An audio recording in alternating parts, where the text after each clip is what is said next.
chez certains hommes qui enchaînent les relations. Bonjour à toutes et tous et bonjour à vos inconscients. J'espère tout d'abord que vous allez bien. Eh bien, de quoi je vais te parler aujourd'hui? Du masque social chez certains hommes. Aujourd'hui, on va retirer ce masque pour parler de séduction, de conquête et surtout de ce qui se joue dans l'ombre chez certains hommes qui enchaînent les relations.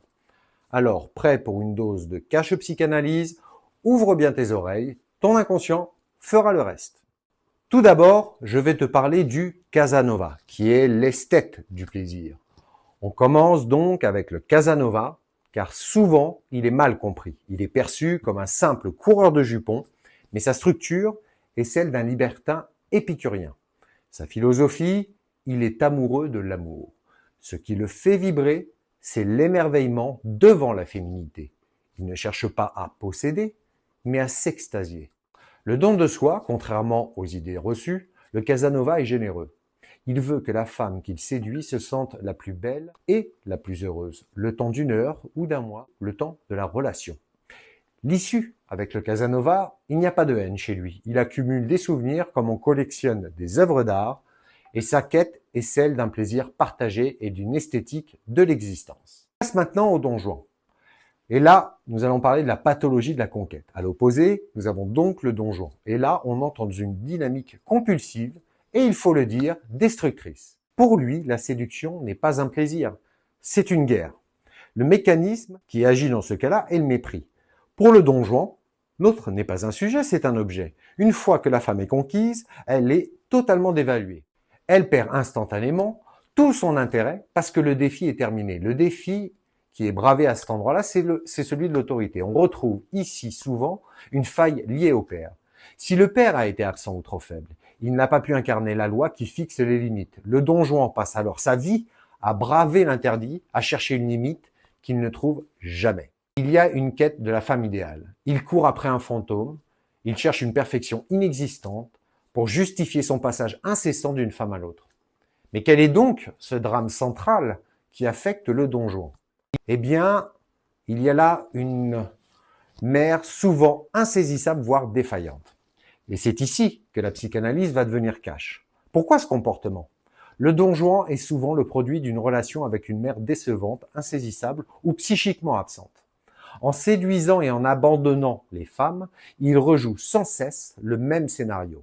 Il tente de reprendre le pouvoir sur cette mère qui ne l'a pas vue ou qui ne l'a pas assez aimée, celle qui n'a pas réussi à séduire durant son enfance. Mais alors, il y a une impossibilité de ce deuil. Reconnaître que sa mère a pu être défaillante, froide ou incapable d'aimer et de le protéger serait un effondrement psychique trop douloureux pour lui.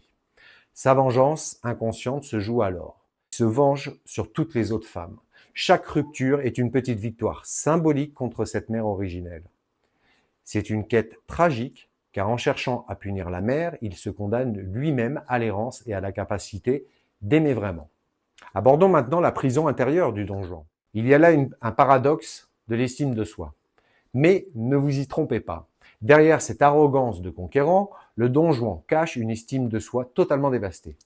Inconsciemment, il finit par se percevoir comme quelqu'un de mauvais. Une culpabilité sourde s'installe, nourrie par l'incompréhension totale de ses propres actes. Au fond, il y a un désir sincère de poser les armes, de cesser la guerre et de trouver enfin l'amour avec un grand A. Mais le cycle de la compulsion apparaît. Alors pourquoi ne s'arrête-t-il pas? Parce que la compulsion est plus forte que sa volonté. Son quotidien est une alternance épuisante. Il passe de la phase de toute puissance. Pendant la séduction, il vit une illusion de bien-être absolu. Il se sent vivant, puissant, admiré. Puis, il alterne avec la phase de désillusion. Dès que l'autre est acquis, le masque tombe, l'objet de son désir perd tout son éclat.